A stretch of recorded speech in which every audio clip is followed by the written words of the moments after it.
नमस्कार दोस्तों, मैं हूं doctor Dheeraj Kumar, consultant neurosurgeon Ford hospital Patna. अपने पिछले बातचीत में हमने ये जानकारी दी आपको कि स्ट्रोक कैसे उत्पन्न होता है, इससे रोकथाम के क्या उपाय हैं और इस जाड़ा के मौसम में, विंटर सीजन में इसकी क्यों संभावनाएं ज़्यादा होती हैं। आज हम चर्चा करेंगे ये स्ट्रोक का क्या प्रभाव है, स्ट्रोक से हम लोग किस तरह से परेशान होने के बाद रिहैबिलिटेशन पा सकते हैं। तो दोस्तों याद रखें, स्ट्रोक बहुत ही कॉमन है, जो कि 40 से ऊपर के पुरुष या महिलाओं में ज़्यादा होता है। दूसरा, इसके जो संभावित फैक्टर्स हैं, होने वाले फैक्टर्स हैं, तो यदि मरीज को बीपी की समस्या, हार्ट की समस्या अथवा इनका सेडेंटरी मोड ऑफ लाइफ मतलब ज़्यादा बैठ के काम करने वाले लोग, इनको ज़्यादा होने की संभावना होती है। तीसरा, इसके क्या प्रभाव हैं। जाहिर सी बात है कि जो ब्लड की खून की सप्लाई करने वाले खून की नलियां हैं, यदि वो ब्लॉक हो जाएं या वो फट जाएं, तो उससे आगे का ब्लड सप्लाई या तो रुक जाएगा या फिर यदि वो खून बह करके ब्रेन के अन्य हिस्सों में पहुंच करके आगे वो डैमेज करता रहेगा ब्रेन को ही। तो ये इस इफ़ेक्ट की वजह से, स्ट्रोक के इस कारण की वजह से आपके ब्रेन का फंक्शन पूरी तरह से नहीं हो पाता, आप बेहोश भी हो सकते हैं। साथ ही साथ आपका हो सकता है कि एक तरफ का हाथ अथवा एक तरफ का पैर काम न करे, आपकी आवाज़ जा सकती है, आपको पेशाब करने या बाथरूम में परेशानी हो सकती है। हो सकता है आप बाथरूम जाएं और जाने के पहले ही आपका हो जाए, कपड़े में हो जाए। दूसरा, ब्रेन के जिस हिस्से में वो स्ट्रोक हुआ है, वो अलग अलग हिस्से का अलग अलग कंट्रोल होता है ब्रेन में। तो उस हिस्से के कंट्रोल के जो अंग हैं, उसका हो सकता है फंक्शन लॉस हो जाए। जैसे हो सकता है कि आपका हाथ और पैर टाइट रहे, कमजोरी आ जाए, उसमें दर्द होने लगे, ये सब समस्याएं। या हो सकता है यदि जीभ की कंट्रोल करने वाले ऑर्गन पे वो स्ट्रोक हुआ है, तो हो सकता है आपका जीभ ढंग से काम न करे तो आप बोली में लड़खड़ाएं।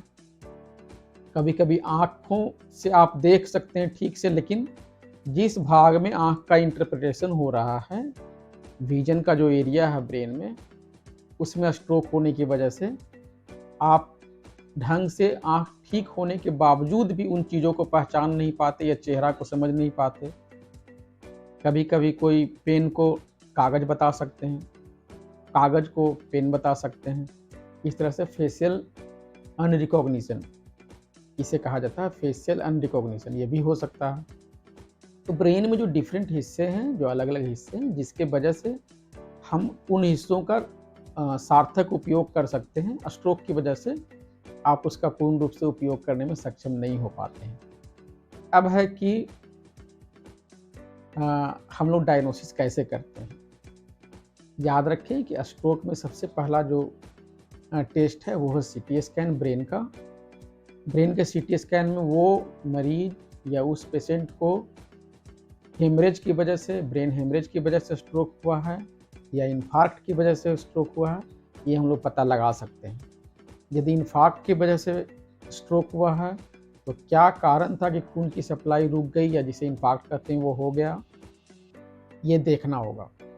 यदि वो हेमरेजिक है यानी खून की नली फटने की वजह से हुई है, तो क्या कारण है कि खून की नली फट गई। कहीं बीपी तो ज़्यादा नहीं रहती है या ब्लड वेसल कमज़ोर होता हो, तो उसको भी ब्लड वेसल को मजबूत करने की दवाएं अभी आने लगी हैं, उसे चलाया जा सकता है। अब है रिहैबिलिटेशन ऑफ स्ट्रोक। रिहैबिलिटेशन में सबसे पहले हम वो दवाएं चलाएंगे कि जिससे स्ट्रोक की वजह से ब्रेन के अन्य भाग या जिन भागों में उस वेसल की वजह से ब्लड सप्लाई था, वो फर्दर डैमेज ना हो।